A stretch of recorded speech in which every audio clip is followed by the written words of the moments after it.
Hello, and welcome to the Canadian Story, where we discuss what Canada is, what Canada could be, and what Canada should be.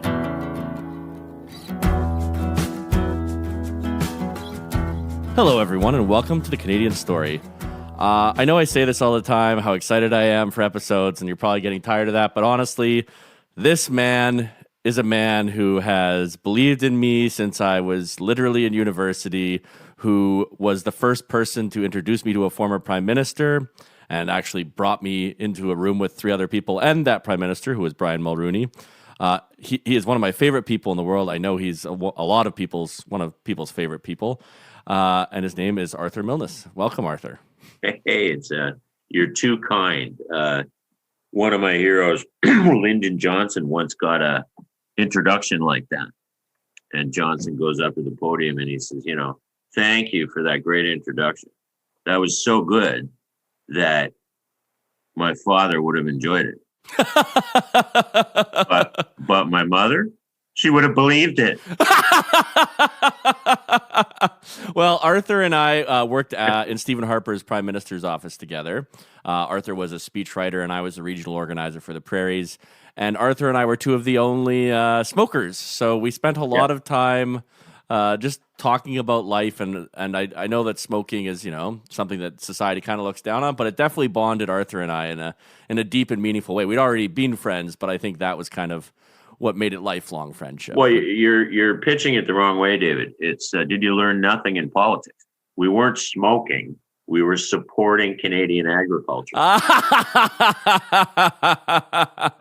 Indeed. So, Arthur, you've listened to a few of our episodes. You know how this goes. What do you love about this country? I've been thinking about that. And I've been thinking about it for a few weeks now. And I think what I love most is the impossibility of it all. That this tiny, in population sense, this tiny little country that comes together as a federation in 1867 against all odds. The French hate the English hate the French. Catholics hate Protestants. Everybody hates the Irish. Nobody cares about Indigenous people. And we're hugged along the U.S. border, right? Like 3 million of us. And like 155 years later, we're a founding member of the United Nations, leading member of the Commonwealth, like Francophonie. We have one of the highest standards of living on earth. And that we've carved out a distinct identity on the northern half of this continent is one of the most remarkable journeys, and it continues, that I can think of any country ever having. So that's why I look in. Yes. Yes. All right. So I don't know anyone who loves Canada more than you. You probably know more about Canadian prime ministers than any other living person in Canada. I think that's fair to say. Let me correct you. I'm second to Mr. Harper. Oh, right. True. Yeah. He and I bonded because we're both really heavy history geeks, but he's got me beat. The prime minister, or the former prime minister, I must say, has the better memory than anyone I've ever met. He never forgets anything. We once had an argument about Mackenzie Bowl. Like, what other two guys in the country can have an argument about Sir Mackenzie Bowl, right? What other two guys in the country know who Mackenzie Bowl is? Do you know, Zach? I don't. I'm sorry. He was one of our prime ministers. Yeah.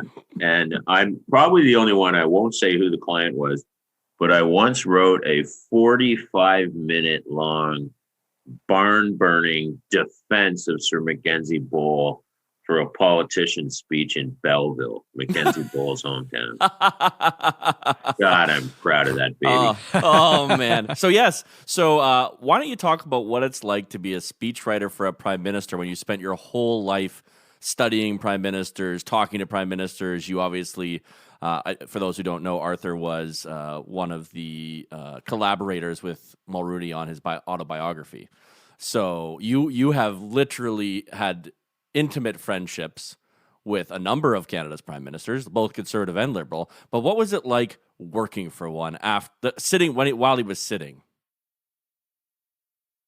speechless.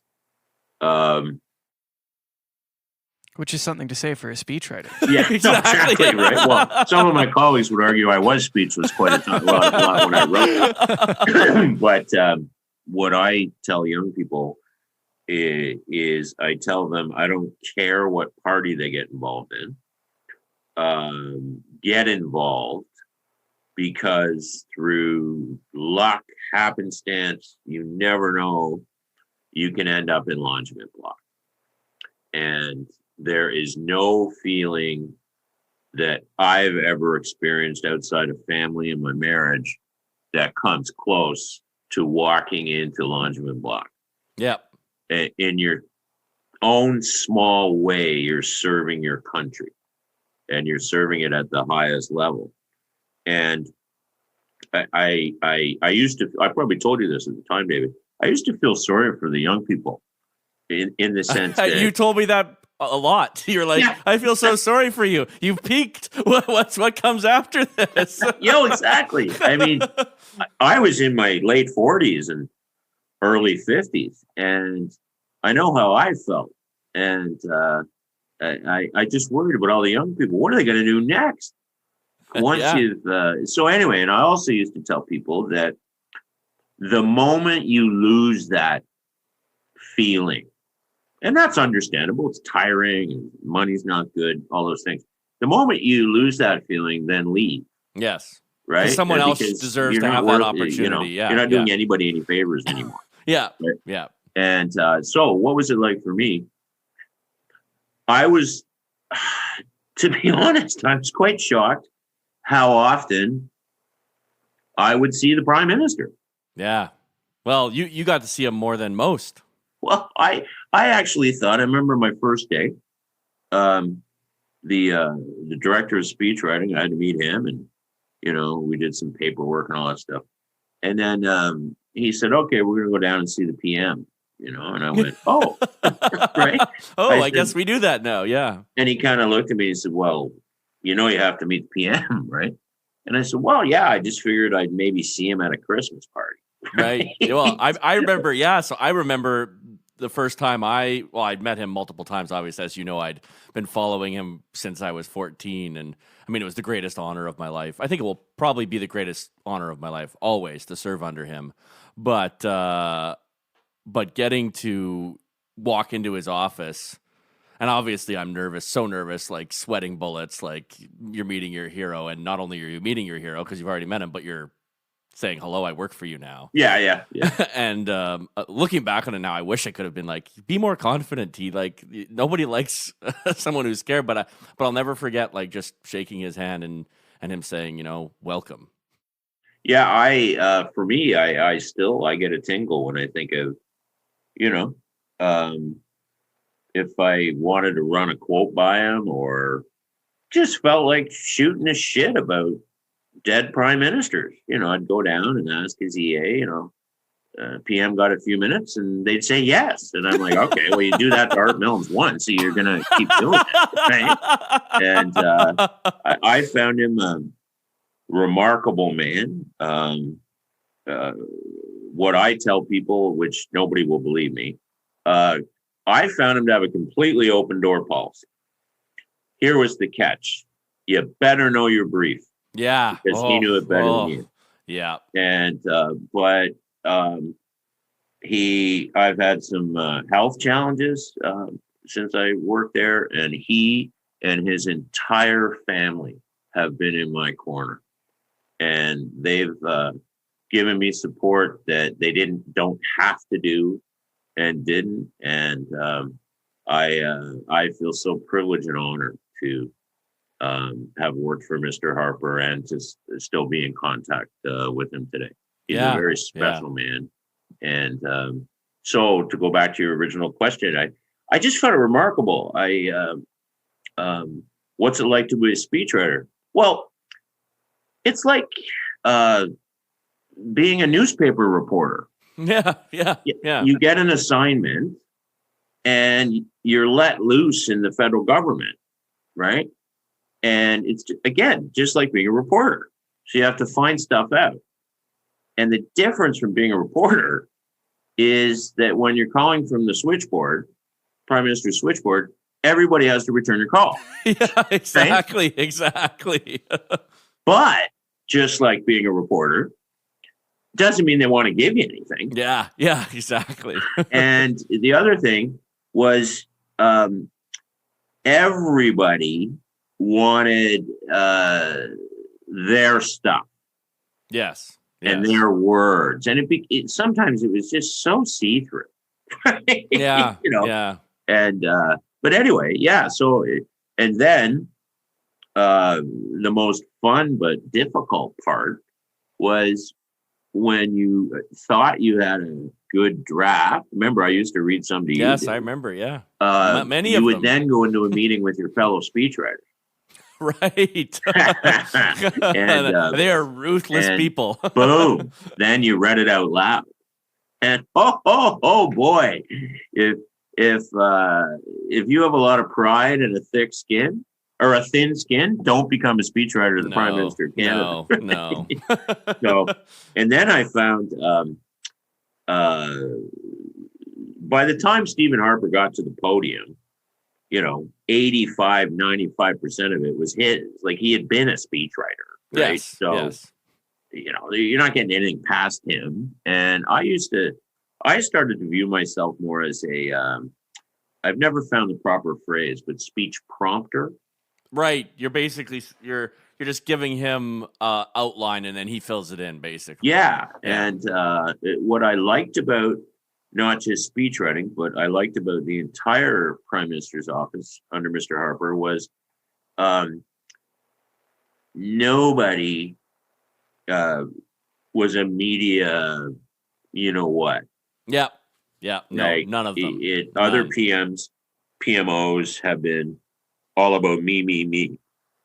So if Art Milnes worked on a speech for Prime Minister X and a phrase got in the Globe and Mail headline, I'd be sitting down at High Steakhouse telling everybody, it was me, Yeah. Whereas we didn't do that. No. And if anything, you deny it. Yeah. Well, the whole ethos. Like I said, most, like 90% of what Mr. Harper said at the microphone was Stephen Harper. Yep. Absolutely. But I found it. There was nothing more. Again, it's a feeling that you can't describe. Like to be, sitting in the House of Commons gallery on the night Nelson Mandela died, and the Prime Minister is delivering a statement that you and he have written together. Yeah, collaborated on. I mean, it was. I would just pinch myself. I would think I was in a dream. Right? Yeah. And I hope and I wish the same for Mr. Trudeau's staff. Yes. I agree. I remember when we lost in 2015, and I remember I was just kind of sitting there, and I'm like, there's some young staffer who just graduated university and is showing up fresh-faced and bushy-tailed in Ottawa and is a Liberal, and they're having exactly the same experience that I did, right? Yeah, it's just like you're so excited, and you're at the heart of power. You've worked all your life to get to this moment, and you've put in the volunteer hours, and now, this is the reward for your suffering, right? Well, I agree, but I also liked meeting the people who had no idea how they got there and never saw it. Yeah, that's true. Right? It's true. Yeah, I met so many people who were like, "Oh yeah, I was a 23-year-old University of Ottawa." And someone came and offered me a job. Yeah, exactly. And, actually, like one of my mentors, who is Patrick Rogers. That's what happened to him. Larry Miller bought a cell phone from him because he's working at the cell phone kiosk in the Rideau Center, and Larry Miller bought a cell phone off him and hired him, and then 4 years later he's the director of parliamentary affairs for the Prime Minister of Canada, and at every DH meeting, right? You couldn't make it up. You couldn't make it up. No. Yeah. I have a lot of admiration for part. I don't know. Patrick. I found it the hardest I ever worked in my life, but boy, speechless. I guess I'll go back to my phrase on it. I love that. In a small way, through Mr. Harper, I was allowed the privilege to touch history. Yes. In the present. Yeah. while it was That's a being great made. way of putting it. Yeah, That's exactly what it was, feels like. Wow. whereas it previously, my experience had been through my study of history. Mm-hmm. So I knew what was going on in the prime minister's office. When I worked with Mr. Mulroney on his memoirs, I read all the files, right? Yeah, you read all the memos, so you knew everything. Yeah. Yeah, and I every prime minister's office roughly the same. So I kind of knew what was going on in Mr. Harper's PMO. But to actually see how the process worked, to see, here's the other thing I tell young people is politics in many ways at that level is crisis driven. Yes. Yes. Well, when a crisis hits and you're in the room, Nobody cares how long you worked for the company. No. Nobody cares how old you are. No. It's like, man the battle stations. Yeah. And if you have a solution and you have the courage to throw it forward, what other job's going to let you do that? Yeah, there isn't one. You Yeah. know? It's So, war. yeah. It is war by another means, right? Yeah. Okay, so there's two other things that I really want to discuss on this one. We'll definitely be having you back. I'm sure you're going to be a regular guest. But you went on the jet as a speechwriter. You went to Mandela's funeral and got to be on the plane with multiple former prime ministers and the current prime minister together. I'd like you to share. That's just an experience that just seems so rich and amazing to me. Not only that, you were friends with Chrétien too, and you were. I forget, it was you, Chrétien, Harper, and who else came? Mr. Mulroney and Mr. Mulroney, that's Madame right. Campbell, and then Mr. Clark met us in Africa. So tell us what that experience was like. Do you have a month? Well, summarize it in 15 minutes. Well, it for me, what happened was this Mr. Harper and his executive assistant, wonderful young man named Jeremy Hunt, had a few months previously let me in on a secret that when and if Nelson Mandela died, that Mr. Harper would be inviting all past Canadian prime ministers to join him at whatever ceremony that the government of South Africa would be holding to honor this great man. And so then he died, and I got the call and threw a bag together, and pretty soon I was on a plane, and there were 4 prime ministers on the plane. Okay? Yeah. Very different men and a woman, all different views, different policies, personal dislikes, likes, Yet they all came together and they had a dinner on the plane for about 2 hours, and they allowed me to sit in. Oh, Wow. Yeah. And they allowed me to direct the conversation. You directed the conversation? Yeah. I guess because you do all of them. So here was Art Milnes from Scarborough, right? Sitting, and I remember sitting there looking at the table, and there were like 32 years of the Canadian prime ministership at Sitting one there. table. Yeah. Right. And it was a remarkable conversation. It is in Mr. Harper's archive. I've never told anybody what the discussion was. I never will. Yep. But I was allowed to keep records of it. And for me, again, spending my whole life studying prime ministers, it was just like, not everybody around that table liked each other. No, Okay? no. And there were political disagreements and personal, but they were united in one thing, that they had all served at the highest level of our political system in Canada. And there was an element of respect. They had to respect one another because they knew what it took to get there. They had this bonding that I have difficulty putting in words to listen to them all. They in many ways, what I quite enjoyed, they could talk about themselves and their failures and successes in third person. Right. So when I've tried to explain the experience to my wife, I've explained it to be like, okay, watching a Stanley Cup game, except you're sitting there with Guy Lafleur and Bobby Orr. Right. And they're just talking about hockey. And they're interpreting it for you. Right. What's in front of you. Right. Wow. And it was, I just remember leaving the little cabin and kind of just leaning up against the wall. And I remember Jeremy said, "Oh, we've lost Art for the rest of the trip. He just wants to go home now." That sounds like Jeremy. And it was true. Yeah. I was like, I'm done here. There's nothing more I can do. There's nothing more enjoyable than what I've just experienced. Yeah, exactly. So I spent the next few days, trying to assist all the former prime ministers wherever I could. And I was quite privileged. I knew them all. Mm-hmm. And it was, again, I never thought I'd be doing that. No, that's the crazy thing about this country is it's like you said, the impossibility of all of it. Exactly. And I always thought when we would go out for our cigarettes, I always thought like a guy from Scarborough and a guy from Haines, Alberta. Bingo. You couldn't be more different in terms of where you grew up. And yet we were so similar because, well, actually, for the listeners, Art and I first met in 2010 when I was an intern at the Laurentian Leadership Center, and he did a tour for us in Kingston talking about prime ministers. And I think we just kind of really deeply bonded because we both were obsessed with prime ministers.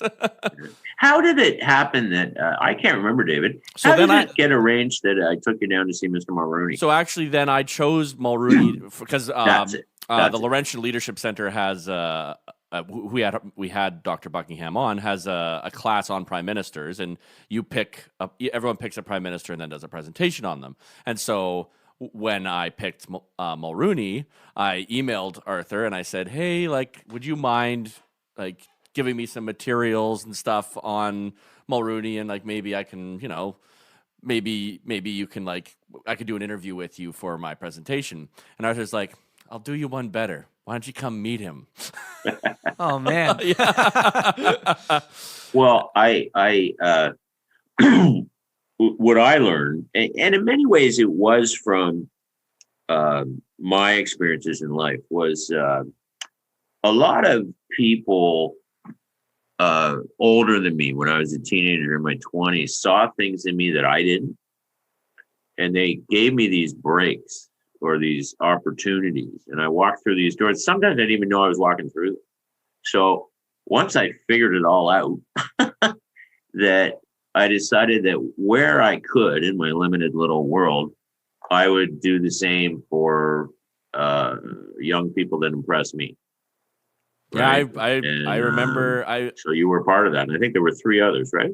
From yes, Queen? There were. Yeah, I was the only conservative in the room.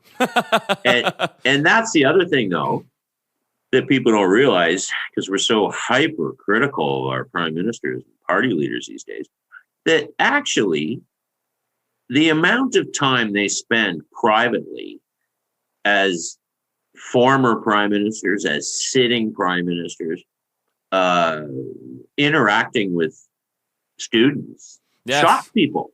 Yeah, it would. Because I could be wrong, but am I right, David, that Mr. Mulrooney gave you guys 90 minutes?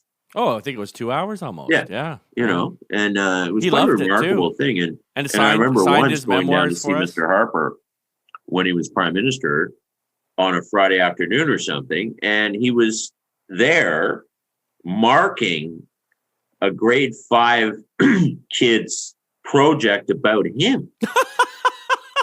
That this kid had the gumption to mail the PM. Good for that kid. You got one of the things that I'll say about Stephen Harper that just blows my mind is he read everything. Yeah. Everything. Well, I go down and I said, "What are you doing, sir?" And he says, "Oh, I'm marking this kid's paper, right?" And I said, "Oh, it's what's the paper on?" He says, "Oh, the kid did a project on me, right?" And I said, "Well, sir, how did you do?" And he says, well, he hit me pretty hard. And, I said, well, and he says, yeah, but the kid's fair. He made some good points, right?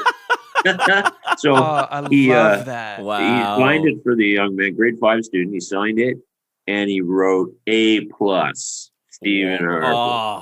Can you imagine what that could do to a young person? Well, I know. I was one of those young people. Yeah. Remember, I was 14 years old, and I showed up and I'd been like, I'd voted for him in the leadership of the alliance. I voted for the merger. And he was my hero, right? I think back then I wanted to be him. And then he became prime minister, and then it's 2000, and I guess at the time it was 2006, so right before he actually became prime minister. We are in Montreal, and I show up in Montreal, and I'm sitting in the crowd, and the advance team comes and grabs me and takes me to the front and sits me with 2 seats between me and the other person that they picked out of the crowd, because they wanted a young person sitting beside Stephen Harper. So who walks in but my hero, and he sits down like to the entire stadium chanting Harper, Harper, I didn't know Harper, and I sit down and he sits down beside me, and like I said three things. I remember the first was I was asked. McKay was speaking, and I literally said, "Do you think we could trust him?" Oh, you never told me that one. And then the second, and then I just thanked him for being the leader of the party. I was so nervous. Like, yeah, of course. It was such a glorious moment of my life. Like, that is a pretty good one. And then 9 years later, 5 years later, 6 years. 6 years later, I walk into his office and shake his hand, and I'm working for him. Yeah. So did he remember you? Actually, so this is one of his little tricks, and I love it. He has such a good memory that if he's seen someone before, he knows he's seen them before. So what he'll do is, it's good to see you again, but then he won't put a name in. Right. So he's saying, I recognize you, but you know that I meet Thal. Like, what they would do at these events is Harper would hold an event, and then he would stand, and a line of 100, 200 people would go by, shake his hand, and get a picture with him, right? What a horrible thing to go through. Oh, and he would just do it. Yeah. Pretty much every time.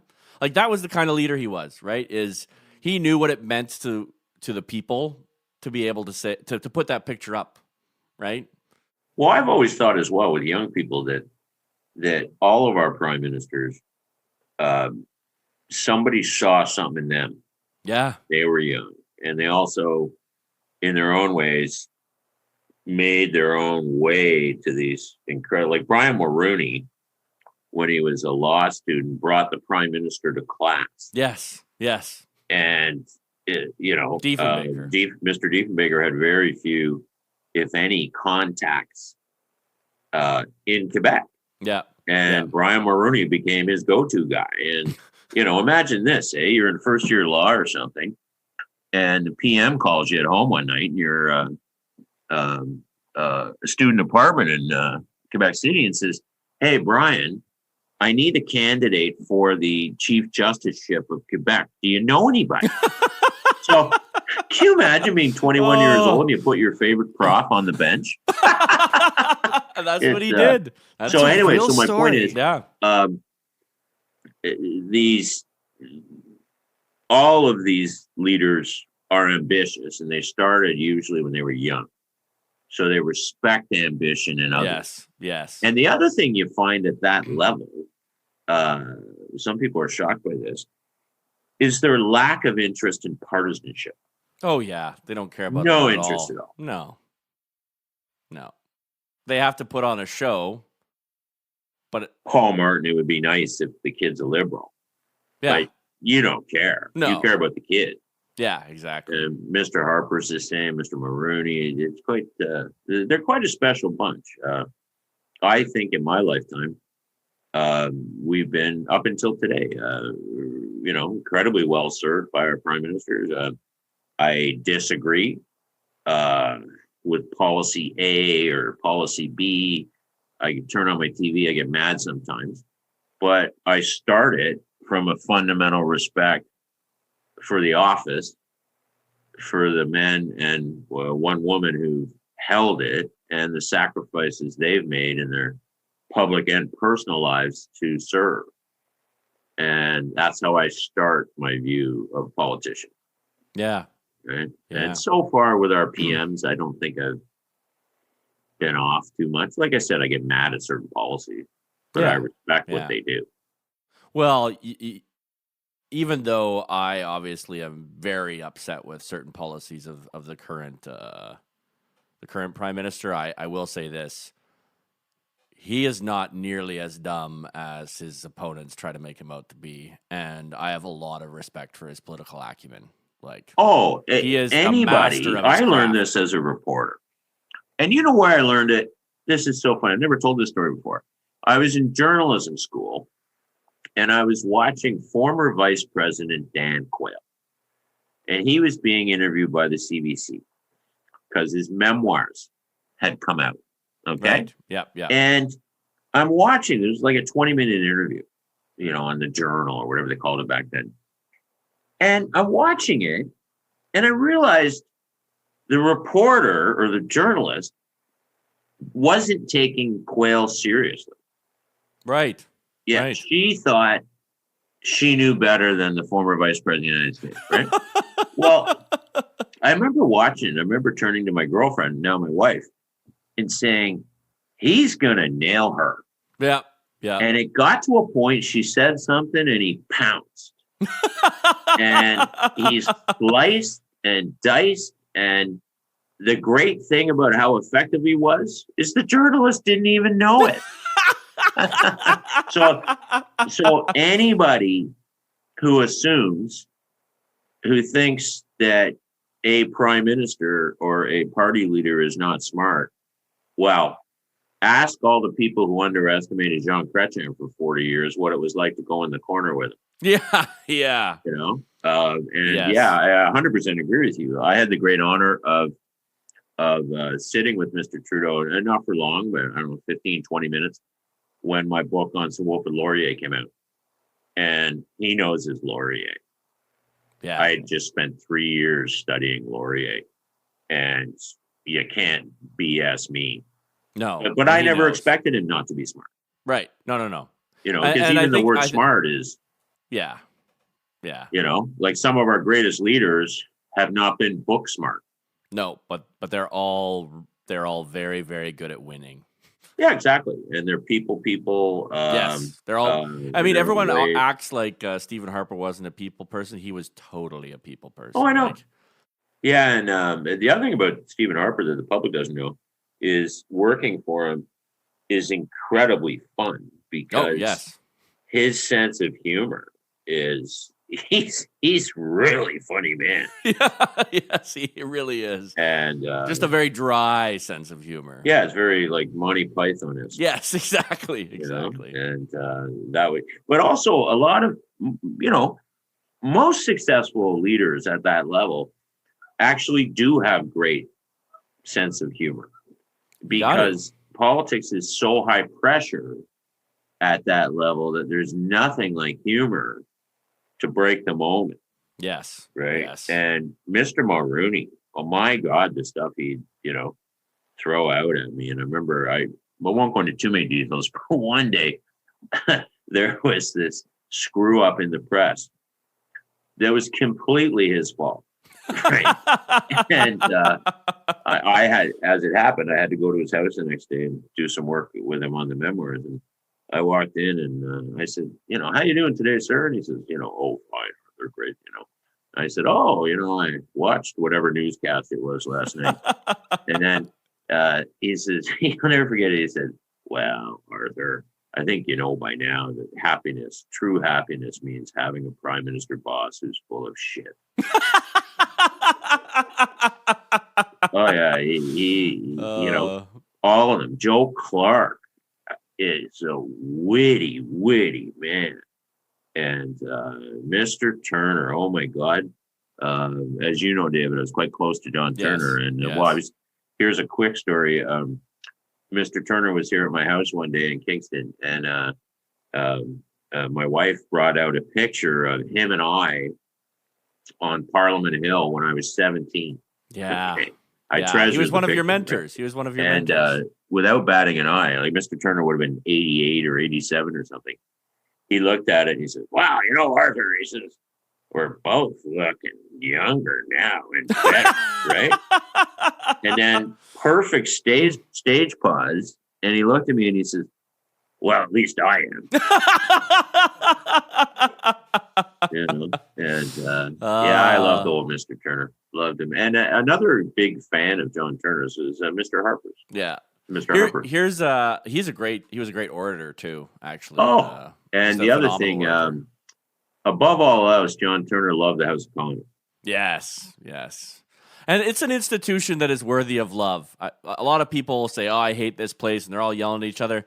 No, it's a beautiful place to work. Like, I tell people, when young people who are like, "Should I become a staffer?" I'm like, if you're gonna be in politics, you have to be a staffer. Don't do it for as long as I did. Don't do it for a decade. But you have to do it, because you'll never really understand Ottawa until you have. Yeah, there's very few in our history, particularly in modern times, but the term House of Commons man is rarely bestowed. And it's not an official title. No. You can't apply for it. Nobody knows who gives it. It just happens. And in my lifetime, you would have had Paul Martin Sr. was a House of Commons man. Obviously, Mr. Diefenbaker. He was one of the greats. Alan McKechnie. Yeah. He was a House of Commons man. And John Turner. Yep. I actually, one of the things I'm most honored by in my career is I'm sitting in it right now. Before Mr. Turner died, he gave me his House of Commons chair. Yeah. And on the back is a little plaque, and it says John N. Turner, a House of Commons man. And his caucus gave it to him, and I feel pretty special. Okay, well, I have one last request. Is that you tell the story of meeting Trudeau Sr. That is a good story, isn't it? Yeah, it is. But it goes into my theme of getting involved. Yes, exactly. I think it's a perfect conclusion to this episode. Well, but also it says a lot about our leaders. Yes, right. It does. So when I was starting to get really interested in prime ministers and politics, probably I always was, but grade 10 or 11, right? And I developed a real interest in Pierre Trudeau, and I loved him. Now, in fairness, before I tick off you and stuff, Stephen Harper loved him too. No. I hate his policies. I'm in good company. Okay. So he had left politics. Mr. Turner took over, and then the Conservatives under Mr. Mulroney just decimated the Liberals. Right. So during that fall of 1984 period, Mr. Trudeau gave no interviews, but this smart camera crew from one of the networks got to him while he was walking to work. And they were, asked him for a comment on something. And he said, "Wow, I don't talk to the press," right? Well, then the reporter appealed to his ego. Which all of these guys do, right? Right. And said, "Well, Mr. Trudeau, a lot of Liberals are blaming you for Mr. Turner's loss because you left the party unprepared," and all these kinds of things.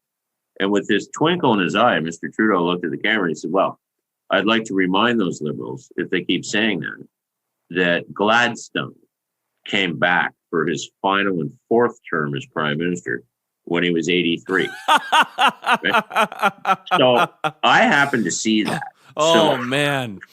I remember sitting down in my parents' basement, and I wrote him a letter, and I calculated how old I would be when he was 82 or 83. Right. So I wrote him a letter, and I said, "You're my favorite prime minister," all this kind of stuff. And, when you're 82 or 3, I'll be 31, and I'll put up signs for you in Scarborough. Okay? So right. I went to the library, no internet, and I looked up his law firm, and I mailed it off, right? About 2 weeks later, I was having dinner with my parents, and the phone rang. And I picked it up, or I stood, grabbed it. And then in a second, I leaped up and I was saying, yes, sir, no, sir, yes, sir, no, sir, yes, sir, right? And then I hung up. And then my mother looked at me and she said, who is that? Right? Yeah. And I said, Pierre Trudeau. and she looked at me and she said, what does he want? And I said, oh, well, he's inviting me to have coffee with him next week in Montreal. Right? And to the day I die, I'll never forget my mother. She looked at me and she just looked and she said, we have to get you a suit. Off we went to Cedar Brae Mall. Oh, what a good mother. What a good mother. Bought a suit, and then I wore that suit a week later when Mr. Trudeau gave me about an hour of his time just to talk to a 17-year-old. Life-changing stuff. Then I figured, okay, if Trudeau will do it, everybody will. That is the Canadian story. Yeah. And I started to write letters, John Turner, he met with me, and Brian Mulroney, the Prime Minister, and, that's another thing, if I could leave with your listeners, if they're young, would you forget this stupid email stuff? Just stop it, okay? Yeah. If you want to contact a busy, important person, doesn't have to be the Prime Minister, but it could be in business or whatever, write a snail mail letter, get a stamp, put it on, go to the post office, put it in, because those letters now are so rare that they get through. I used to see it when I worked with Mr. Mulroney, and I wish more young people would do that. Plus a handwritten or a typed letter, printed, signed, hand addressed, is more thoughtful. And like I said, it's a rarity these days. So it will often get through the secretary because it's so rare. Look, sir, somebody wrote you a letter, right? But I mean it. And again, if you're a complete partisan conservative, but you're interested in one of Mr. Trudeau's policies, write to him. And if you're a hard liberal, but you're kind of interested and you like something Mr. O'Toole said, it's not weakness to tell one of your leaders of another party that they're on the right track on policy X. They're all in it together. All of our party leaders are trying to make a better country. Yeah. So write to them. So there's my preaching. Art, you're one of my favorite people. Well, you're one of mine. And remember, you have to become Prime Minister because my live stream, I even put it in my high school valedictorian speech that I wanted to be an unelected senator. Yes. Well, I think I've earned it. I work for Brian Mulroney when he can't appoint senators. Right. And the week I start with Mr. Harper, he decides that he's never appointing another one. So you need to become Prime Minister because I've been working to be an unelected member of the Red Chamber my entire life, and I've earned it. Yeah. No, I think I might write a letter to Justin Trudeau. Okay, go for it. Thank you. Making sure it's handwritten. Yeah, I will. And tell him he has to plant a tree at my house. Yeah, I will. We can talk about that stuff next time. Yeah. Oh, thank you so much for coming on. I love you. I've appreciated your mentorship and friendship through all these years, and we've been through a lot of ups and downs together. But I just love how the passion we both have for this country is never diminished by our own personal circumstances. Yeah, we're quite a privileged bunch, we Canadians. Sometimes we don't know it. No, I think we forget it too often. Yeah, because it's too easy. Yeah. Once you, when you're born Canadian citizen, a Canadian, or you arrive here and become one, you've hit the citizenship sweepstakes. You win. The jackpot. Yeah. Thank you for listening to The Canadian Story. You can find us on Instagram and Twitter at The CAD Story. That's The CAD Story. If you enjoy this podcast, please share it with your friends and family. Let's work together to remind Canadians how great their country is.